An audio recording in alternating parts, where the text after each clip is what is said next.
Welcome to today's session. I'm Adrian Penzorn. I am a registered dietitian and health and nutrition lead at Strove, and I also head up our nutrition coaching products called Nourish, which some of you here today might know a little bit about. Today's session is really themed around that aspect of what we do in the health and wellness space, specifically on nutrition.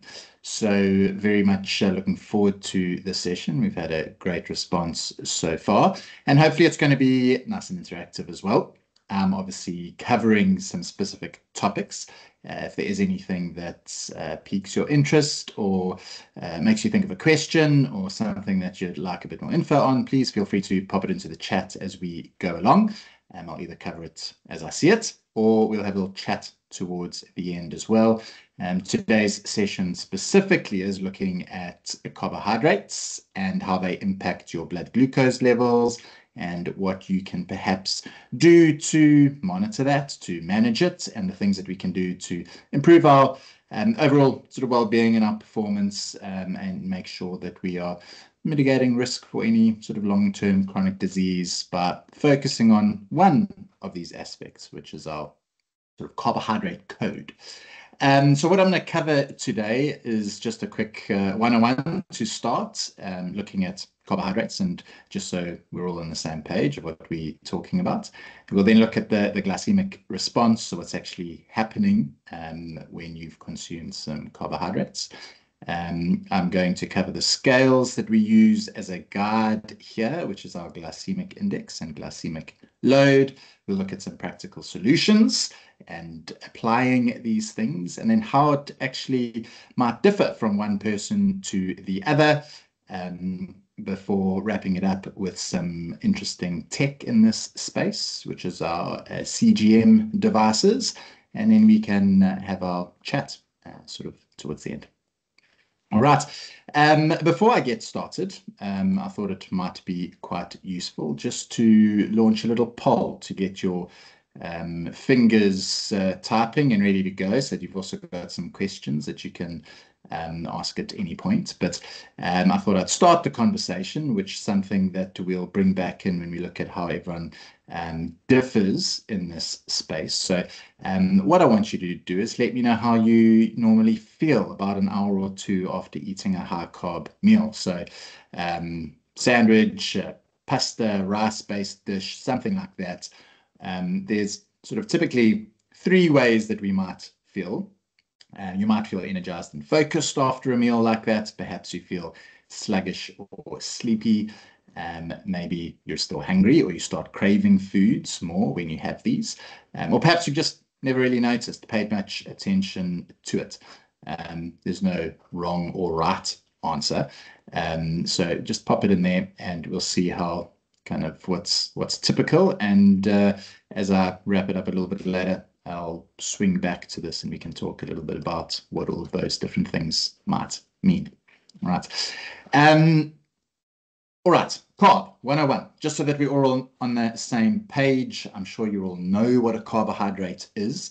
Our little picture there on the side shows a lot of the food sources of them, but carbohydrates are an important fuel source for the body, and that's why we're talking about them. They're one of our macronutrients, along with protein, fat, and alcohol as the others. We find them in these sorts of foods, our grains and starches and fruits and vegetables, and all varying and differing amounts. And then you also get them in the more refined version of sweets and sugars. Once we've absorbed them, we break them down into simple sugars.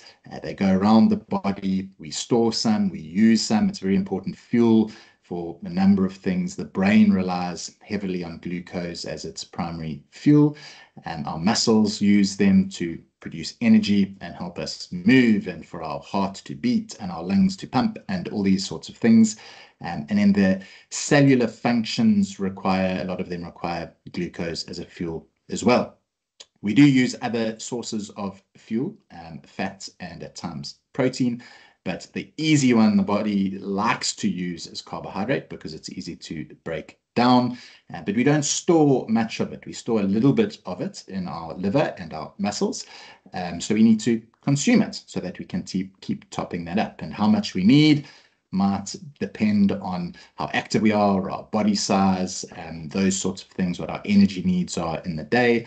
But it's quite a varied proportion of your diet might make up anywhere from 20 to 60% from carbohydrate based on your personal goals and some of the things we'll talk about later, and sort of personalization, response to carbohydrate, and how active you are, and all of those sorts of elements.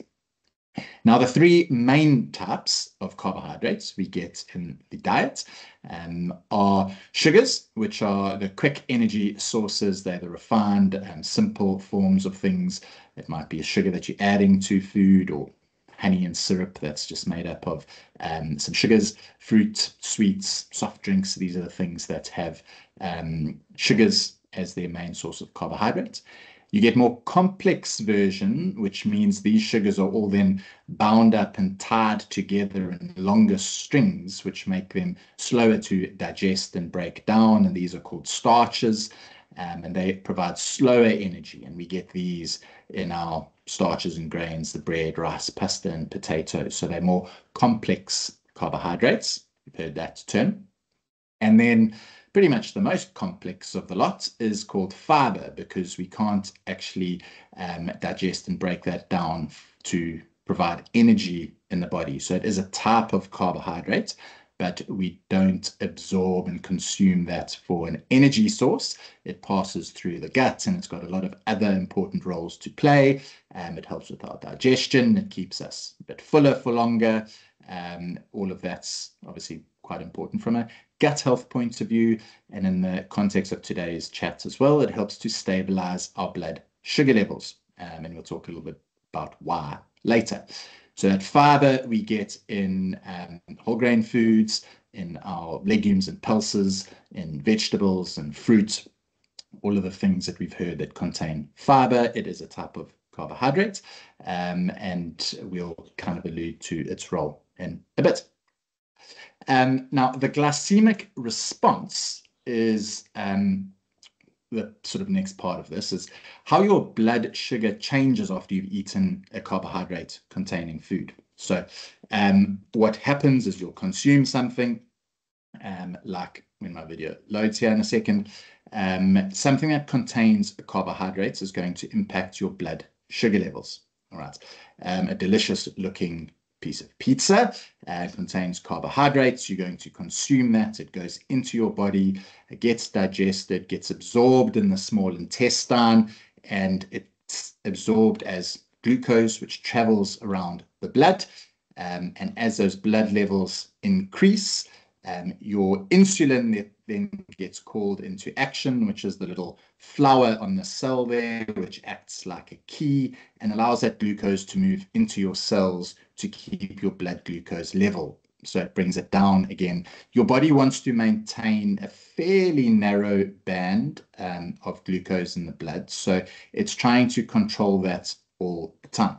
So once you've consumed the food, you're obviously going to get some glucose from that, blood glucose, and any of those forms of carbohydrates, whether it's a sugar or a starch or whatever, they will all increase your blood glucose levels.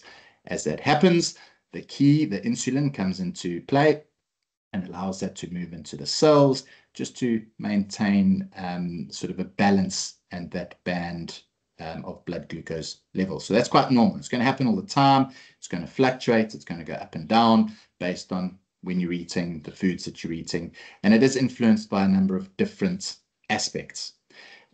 Primarily, it's the amount and the type of carbohydrate that you eat. Right, so the pizza, one slice wasn't a big amount, but the type, it's a fairly refined white flour that goes into that pizza dough. So that amount and type is going to influence that. And that changes just based on whatever you've eaten and all the different food examples that we've chatted about.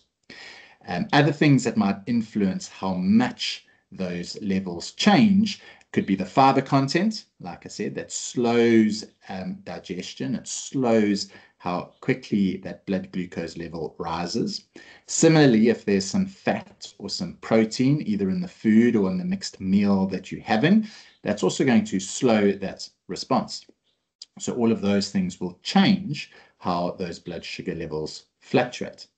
There are a couple of other things that also do impact how you might respond to a food and what that change looks like. It could be the cooking method, it could be how it's processed or refined, even the age of certain things, the level of ripeness. So there are a number of different food-based factors that might play a role in how you respond to it.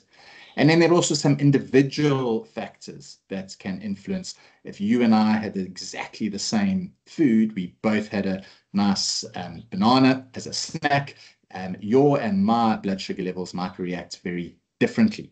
And a few things will change that. Perhaps my insulin works a little bit differently to yours. Our sensitivity might be a little bit different, and our genetics are obviously different.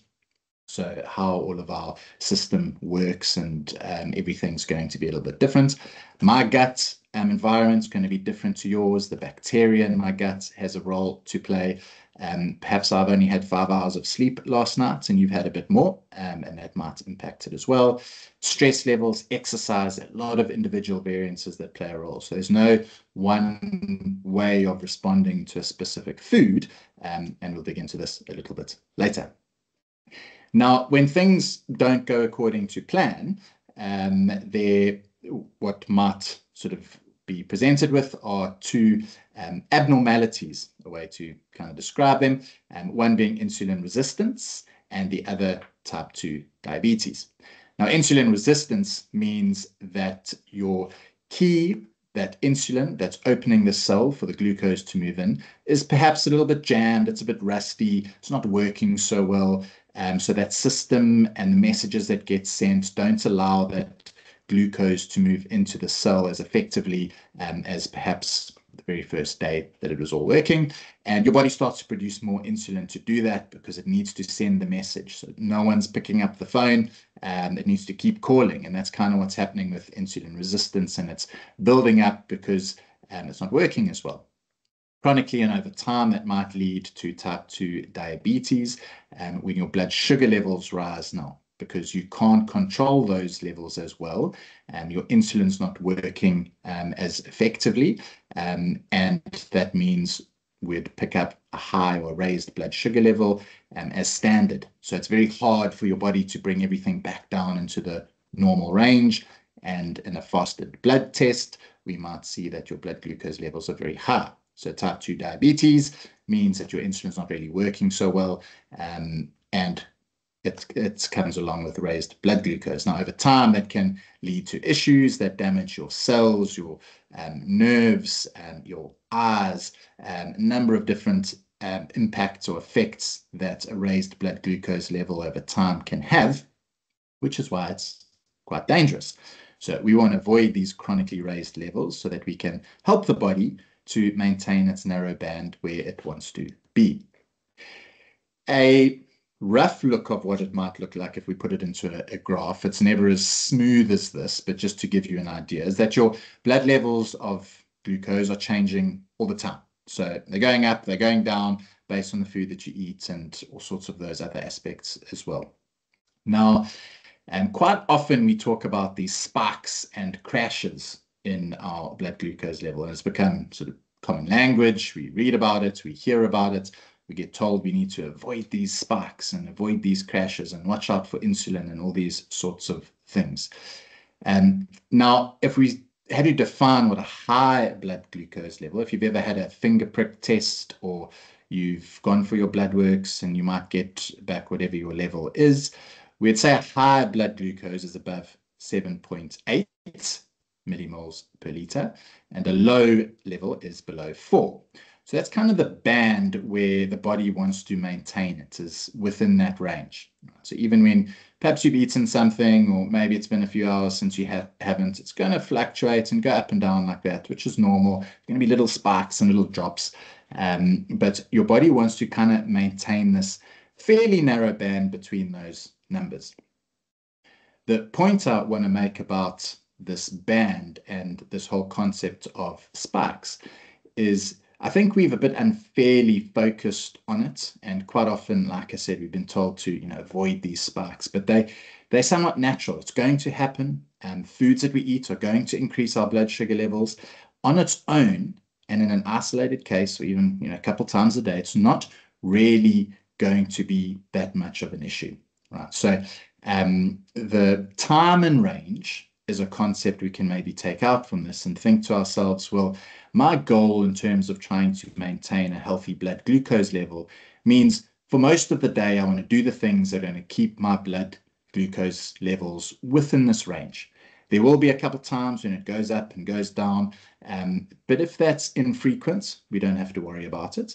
And as long as our body's response is normal, and we're able to bring that level back down after we've eaten a food that's going to give us some sugar, it's totally normal.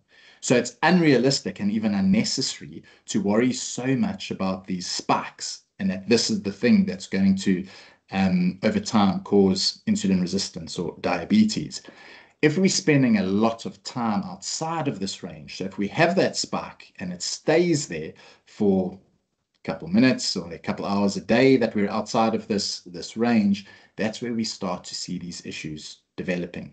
So it's more about this kind of chronic picture of what your day looks like. And the tools and the techniques and the things we'll talk about today in terms of just making some practical decisions and choices around this are aimed at optimizing that, not so that you entirely avoid these spikes, but how do we spend most of our time just having this within a normal range? One way that we can do this is by looking at the foods that we eat and how we make good choices about this. So many years ago, the GI glycemic index was a scale that was created to say, right, well, if I eat a certain food that provides me with 100 grams of carbs, how's it going to impact my blood glucose levels? Because they're all impacted a little bit differently. It's become a little bit of a dated system to look at on its own, but to understand it as a concept is quite useful and can be quite important. My analogy here is to perhaps think about it as a type of fuel. So if you had to compare jet fuel to diesel, which fuels two very different types of engines, and you get two very different types of outputs from them, that's essentially what a glycemic index is. It's the potential for a food to increase your blood sugar levels. Doesn't mean it's going to, because importantly, it doesn't take into account the quantity of sugar or carbohydrate in the food. Right? So one thing might have a very high glycemic index. It could be jet fuel, but depending how much of it you eat or other things, it might actually not have much of an impact. So foods with a high glycemic index can burn fast. They have the potential to raise your blood glucose levels quickly. And these might be sugar or white bread or white rice. Where low GI foods are the diesel, it's going to burn a bit slower. That might be your oats or legumes or vegetables and things like that. So it gives us an idea of one aspect of a carbohydrate food is its potential to impact our blood glucose levels, where the slightly more recent scale is one called glycemic load, which utilizes that, but then says, all right, when you eat a food, how much of it are you actually going to eat? And then how much carbohydrate is in that, right? So now we start to include portion and volume as part of this. So I've used here so that analogy of this is now the accelerator, it's the pedal. So the fuel's there, but it's all going to depend on how hard you push that down. How much fuel's going to get into the engine to actually make you go fast or make you go slow. So even jet fuel isn't going to make you zoom around if you just on the granny pedal. But if you floor the accelerator, you're going to get high volume of fuel that's ready to burn, and then you're going to see an impact on your blood glucose levels. So the glycemic load is one we normally pay a bit more attention to because we're talking about both that potential and how much of it you're actually eating. So some examples here is white rice. I said high glycemic index, also high glycemic load, because in 1 cup, you're getting quite a bit of carbohydrate. We compare that to something like watermelon, which is always, one of those myths. Don't eat watermelon. There's so much sugar in it. And because it's got a high GI, you'd have to eat a hell of a lot of watermelon to get the amount of sugar that's actually going to increase your blood glucose levels. Most of watermelon is water.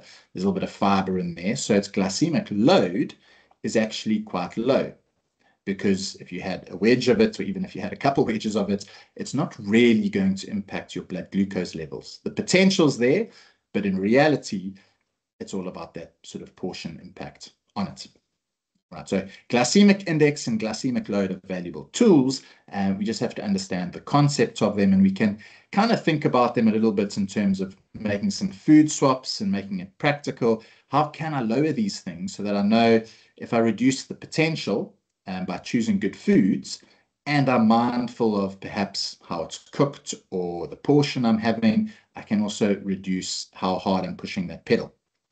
So a few simple swaps that might just make this practical for you. Obviously, a clear and simple one is white bread for whole grain bread. Lowers the glycemic index, it lowers the glycemic load, because you've actually got slightly less carbohydrate, but the fiber in there is slowing how quickly it might raise your blood glucose levels. So your chances are a simple swap like that helps you stay in that band of good control for a little bit longer. If we're looking at something like breakfast cereals, cornflakes, high sugar, very low fiber, compared to oats, which we've got that much better source of fiber, slightly lower amounts of carbohydrates in a portion, we're going to see a lower glycemic index, a lower glycemic load. We're going to be able to digest and absorb that a little bit slower. It's going to have less of an impact on our blood glucose levels. Potatoes, so an interesting one here is I'm looking at this from a cooking method point of view. So if you just had to change a cooking method, you could also see a bit of a change. Mashed potato or roast potato has a very high GI and GL. The reason for that, if it's mashed, the skin's out. You lose the skin, you lose the fiber. So you want to keep the skin on those potatoes, because that's going to help your body absorb and digest a bit slower. Roasting as a cooking technique also can increase GI, because it makes the carbohydrates in there easier to digest. Compared to boiling and perhaps a baby potato, we've kept the skin on. One simple swap means that it's actually going to have a little bit less of an impact on your blood sugar levels. Fruit and fruit juice is another good example here, just processing. Obviously, the fruit juice, very little fiber in there. It's really just sugary water. Compared to having the whole fruit, you're going to get a much different effect, because the glycemic load is lower, the glycemic index is lower, and that impact on your blood glucose levels is lower. So go whole fruit instead of fruit juice, or dried fruit would be another example of something that's going to be quite high in glycemic index. Then pasta, just another example of how a cooking method can change it. Overcooked, a starch that's overcooked makes all of those carbohydrates much easier to absorb. So it's going to impact your blood glucose levels much quicker. Where al dente pasta, when it's cooked properly, is going to have a little bit less of an impact. Your body's got to work a bit harder to break that down. My potatoes and pasta have a little asterisk here, because I just wanted to expand on cooking method for another interesting tidbit. Both of those, and rice as well, there's actually a third column for them, where if we're to cook potatoes or rice or pasta and then let them cool and then eat them, so perhaps leftovers the next day or whatever it is, their glycemic index and glycemic load both reduce a step further. And the reason for that is those starches, when they cool, they form something called resistant starch, which is like a form of fiber. So some of the carbohydrate that was going to impact your blood glucose levels doesn't get absorbed. So that means you're absorbing a little bit less. Your body can't break it down, and it acts like fiber in the gut, which is a little bit better. So if you wanted to be really careful and try and manage those as well, and still include the foods that you enjoy, there are all these little sort of tips and tricks that you can use so that you don't have to cut out carbohydrates. You can just make a good swap. You can change your cooking method, and whatever it is there that just tweaks it and allows you to get a bit better balance. Now, this also looks at foods in isolation, but we don't really just eat them in isolation. It's normally part of a meal. And a mixed meal is most probably the best way to control our blood glucose levels, by making sure that we've got what a balanced plate might look like. All of these things will slow down how quickly you get the carbohydrate. So again, we don't have to cut it out. We just have to balance it. A balanced plate might look something like this, where half of our plate is vegetables. We're getting lots of fiber, very little amount of carbohydrate from that. Got about a quarter plate protein. That's also slowing down how quickly the carbohydrates impact your blood glucose levels. You've got about a quarter plate of starch. The example here is quinoa, so it's nice and high in fiber.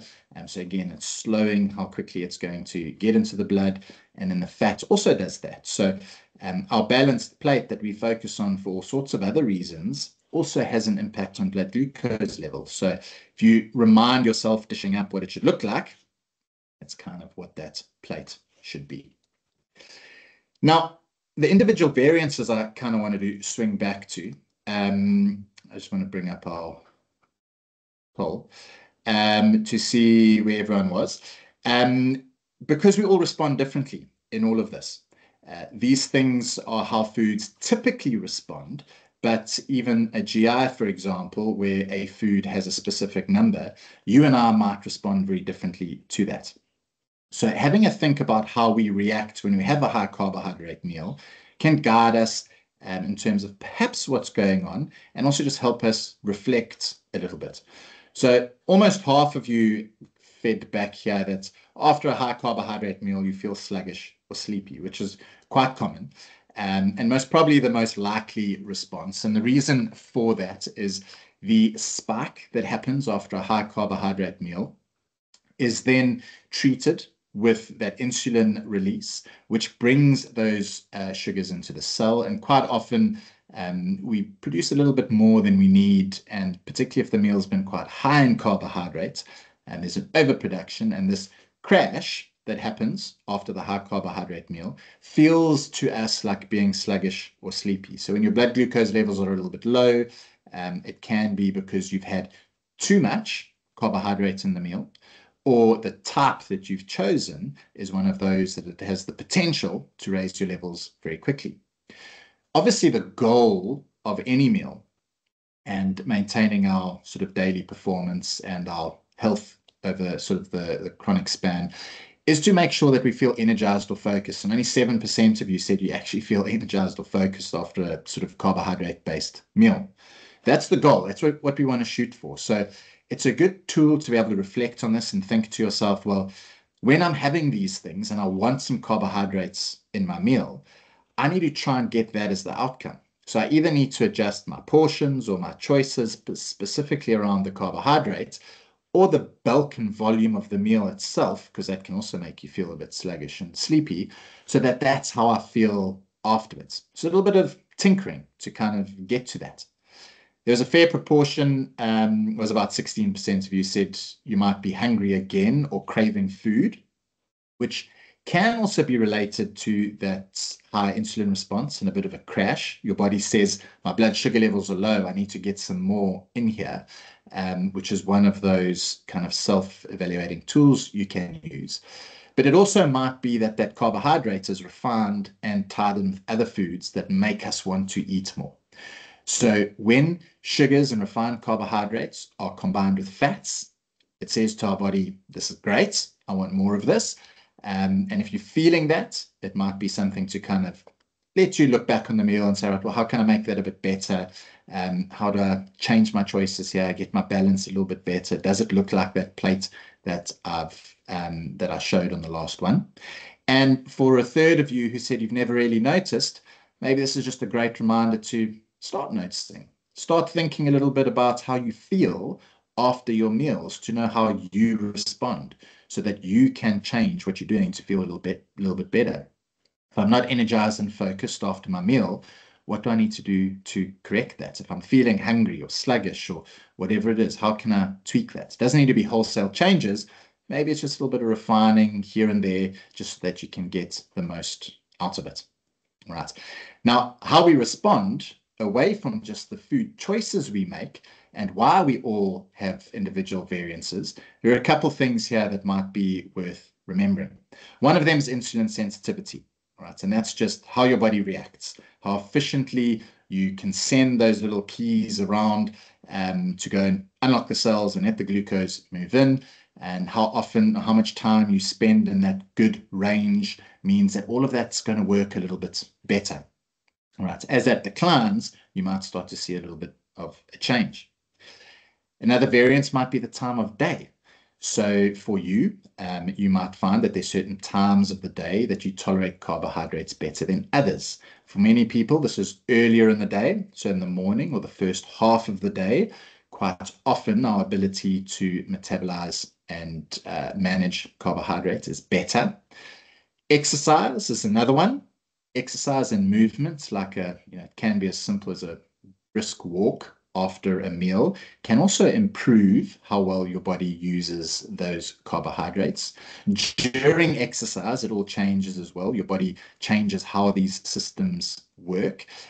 So athletes fueling during exercise, everything's a little bit different. So the whole response there is a little bit different.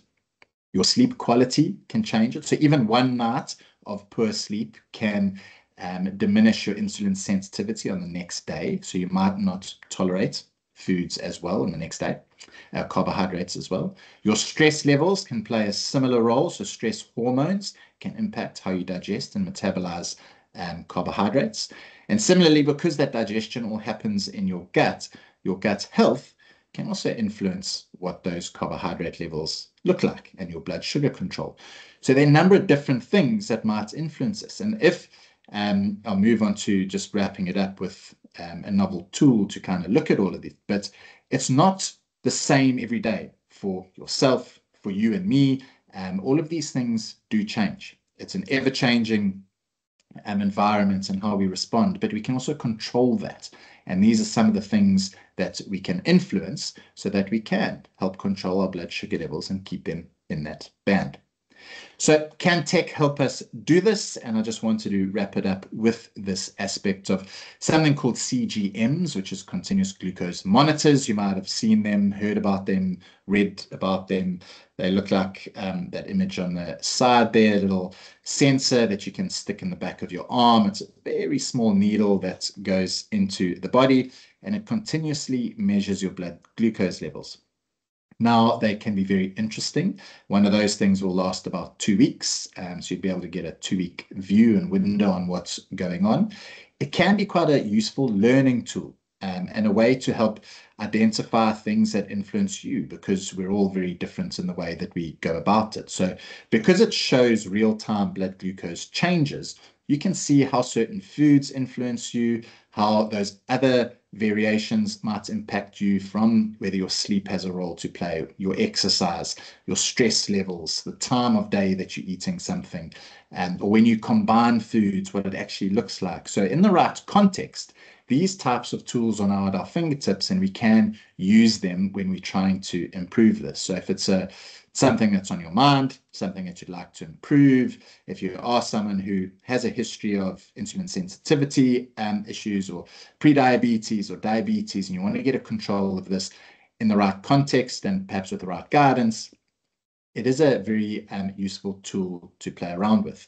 It's not diagnostic in any way, but it is a good option for those of us who want to see these things and understand how our body works, so that we can change things and see if we can improve our own performance, the way we feel, or any output that we want to. And over the long term, if we can manage those, that's time and range, essentially, if we can make the small changes that are all going to add up and improve what it looks like, we can reduce those long-term risks of chronic diseases developing. And from a day-to-day point of view, we can get the most out of performing a little bit better, living a little bit more optimally, having good energy levels, sleep, recovery, and making sure that everything is on track in that way. All right, so tech, an exciting space as ever, and a good one to kind of keep an eye on. Right, so just as a takeaway from this, what should you perhaps be leaving with?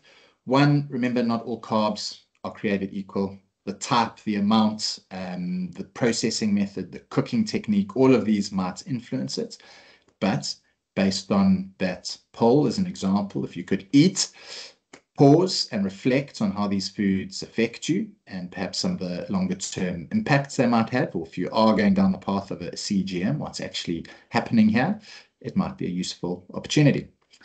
And we touched on glycemic index and glycemic load. Remember the potential, the type of fuel we can change, and we can make some good swaps around, but we can also control how hard we push that pedal and control our portions to make some smarter choices. Spikes aren't the enemy in and of themselves. It's more about that pattern that matters. So trying to keep our time and range as a concept. So just trying to do the best most often is how we're going to improve our blood sugar management. And balance is your best tool. So if you remember that plate, the image of it, do I have a little bit of everything on the plate? Am I controlling my portions? Perhaps am I cooking smartly, dishing up smartly, just eating until I'm satisfied and not overly full? Those are all things that are going to influence the output here.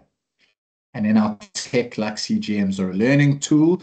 They aren't a rule book, but they can offer some personal insights because, as always, there's no one size fits all advice that's going to work for all of us. Right. Super. Thank you, guys. If you have any questions, I'll scroll through the back here and see if there was anything that came up. And we'll spend the next few minutes chatting about it. Adrian, I can kick things off. Firstly, thanks so much for your presentation. I think it's a topic that has been, it's generated a lot of interest. There's so much out there at the moment. There's keto, there's all sorts of funny fad diets. People terrified of carbohydrates over the last decade or so. So knowing sort of what the actual evidence is really helpful. There were a couple of questions in the chat. I can't open the Q&A for some reason, so if there are any there, maybe you can have a look. But I thought one way to kick off is just to explain the influence of exercise on glycemic response to carbohydrates. Sure. So there are a couple different things. One of them, there's a great article I think in our library as well about the idea of a sort of post-meal walk, and essentially what happens, exercise after a meal can help facilitate your glucose, the blood glucose, moving into your cell. So slightly lowered requirement for your body to produce insulin, which is great. And the sensitivity to that insulin action is actually a little bit higher. So acutely, exercise can help control that. So even, if you had a higher carbohydrates meal that would normally increase your levels, but you get off your bum and you go for a walk around the block, you'll most probably see that has less of an impact. And then chronically, that's going to add up over time as well to improve how that whole system works. So there's both sort of that acute benefits and in the chronic way of your body just learning to work a little bit better over time. Yeah. So a little walk after every meal would go a long way, right? Donna had an interesting question. She wants to know whether diabetes and pre-diabetes can be reversed.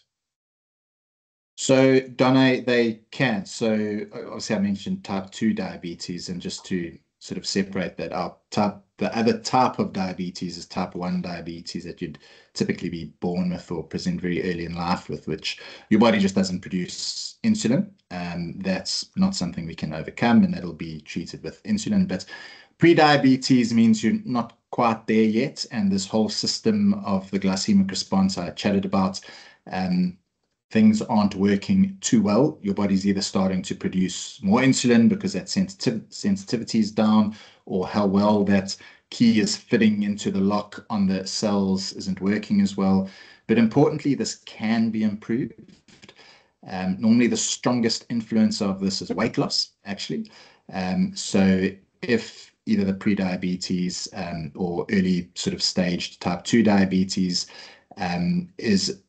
has come along with an increased weight or associated with obesity, by losing weight, we can see this improve and your body's insulin sensitivity improve and your resistance improve. So it is something that we can take steps to reverse through one of them being weight loss, the other being exercise for the reason I just mentioned as well as other lifestyle factors that will all influence insulin sensitivity. So it could be stress management, it could be your sleep, all of these sort of things that have a role to play. Okay, I suppose that kind of plays into a concept of metabolic flexibility. That's also another one that's been sort of bandied around a little bit. Can you sort of explain to us what that's all about? Yeah, so metabolic flexibility is really your body's ability to switch between its fuel use. And the two primary fuels that we burn for energy are fat and carbohydrates. Fat produces a lot more energy, but it requires a bit more for the body to do it, as opposed to carbohydrates. But when you're at rest, like we all are right now, sitting on our bums, our body should be using more fat to produce the energy that we need to just do what we're doing right now. When we start to exercise, the body then wants something it can break down a little bit better. And in the ideal world, that's how the body would work. It would either at rest or at very low exercise intensities, we can rely on fat as a fuel. And as we increase our exercise intensity, we'd use a bit more carbohydrates. But for a number of reasons, this flexibility gets impaired. One of them being our diets, pushing it that way. So the more carbohydrates and the more refined carbohydrate we have in our diet, the more we're going to teach the body to use that as a fuel, and we kind of impair that flexibility, and we kind of go against what we should be doing.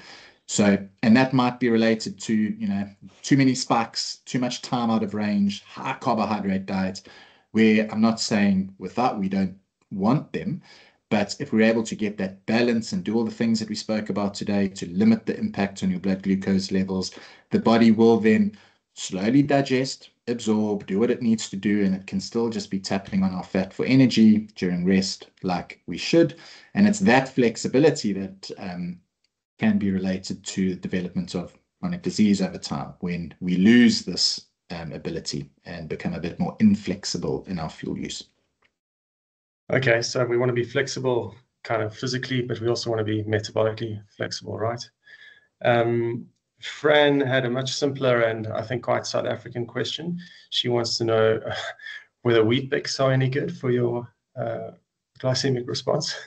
So that if it's all a context, right? There's no good food or bad food, but if we had to compare it to our cornflakes that was in the example, yes, much better. So wheat bix is a good source of fiber. You're going to get a decent amount of fiber from that. So its impact on your blood glucose levels will be much better. And if you do pair it like we want to with the other things in a balanced meal, a source of protein or some fat, it'll be a totally decent option to have. Yeah, perfect. Then Cynthia was asking about the ideal reading in the morning before eating. I assume she's talking about a fasting blood glucose there. I assume that's just sort of being in the normal range, right? Exactly. So as long as it's in the range, you kind of want to keep it there. Ideally, that sort of high sevens is normally not fasted. So in the mornings, you want to see it typically below 6.5 as a range. But what can often happen is when you wake up first thing in the morning, because you've woken up, your cortisol levels have increased, your body might actually just produce a little bit of its own. So it's something just to take into account.